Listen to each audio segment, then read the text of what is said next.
Hello everyone. অনেক দিন পর একটা টানা ঘুম দিলাম। Hello everyone, welcome to year cutest video. যদি এখন মর্নিং নেই তাই সকলকে গুড আফটারনুন। চলো পুরো ভিডিওটা দেখতে থাকো। এই যে সবাই কেমন আছো? আমার কি রেসিপির ভিডিওগুলো তোমরা মিস করছিলে? কোনো চিন্তা নেই, আরও একটা জুসি ইয়াম্মি অ্যান্ড টেস্টি চিকেনের রেসিপি নিয়ে চলে এসেছি তোমাদের জন্য। তো এটা বানানোর জন্য প্রথমে পেঁয়াজ, রসুন, আদা, লঙ্কা, টমেটো, গরম মশলা সব কিছু রেডি করে নিয়েছিলাম। তারপর চিকেনটা প্রথমে ভেজে নিয়েছিলাম। চিকেনটাকে ম্যারিনেট করে রাখা ছিল।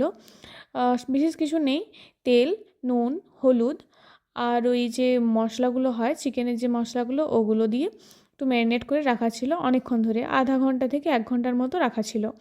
তারপর সেগুলোকে একটু তেলে ভেজে নেওয়ার পর তুলে নিয়ে তারপর তেলটাতে এক এক করে প্রথমে রসুন, তারপর পেঁয়াজ, তারপর আদা, এগুলোকে হালকাভাবে ভেজে নেওয়ার পর তারপর দিয়ে দেবো টমেটোটা আর লঙ্কাটা।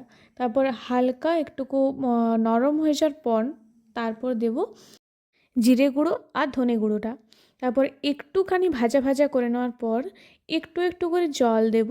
তারপর পুরো মশলাটাকে ভালোভাবে কষিয়ে নেব, যাতে পুরো যে গোটা গোটা পেঁয়াজগুলো যেন গলে যায়, এরকম অবস্থায় হয়ে যাওয়ার পর তারপর দিয়ে দেবো সেই ভেজে রাখা চিকেনটা।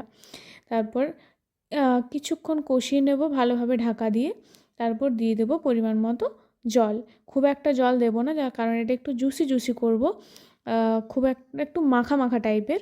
তারপর জল দেওয়ার পর দিয়ে দেবো গরম মশলাগুলো, গরম মশলা আর চিকেন মশলাটা। তারপর একটু বেশিক্ষণ ধরেই ফোটাবো। ফুটে যাওয়ার পর তাতে ধনেপাতা দিয়ে নামিয়ে নিলেই রেডি হয়ে যাবে এরকম জুসি, টেস্টি অ্যান্ড জিয়াম্মি। দারুণ টেস্ট ছিল খেতে এই রেসিপিটা।